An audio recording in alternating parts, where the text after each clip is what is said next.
Pag-ibunta sa Diyos Padron amcia, amaguli macias karya, sorga dan pacoyam katusohada, ani tuji puji wisronaka. Pag-ibunta sa Diyos Padron amcia, amaguli macias karya, sorga dan pacoyam katusohada, ani tuji puji wisronaka.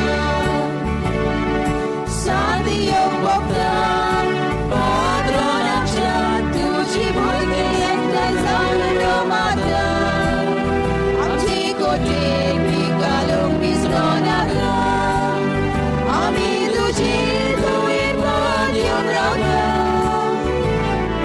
Sa Diyos Bokta, Padron amcia, tuji puji ekta zaul Ramadan, amci kote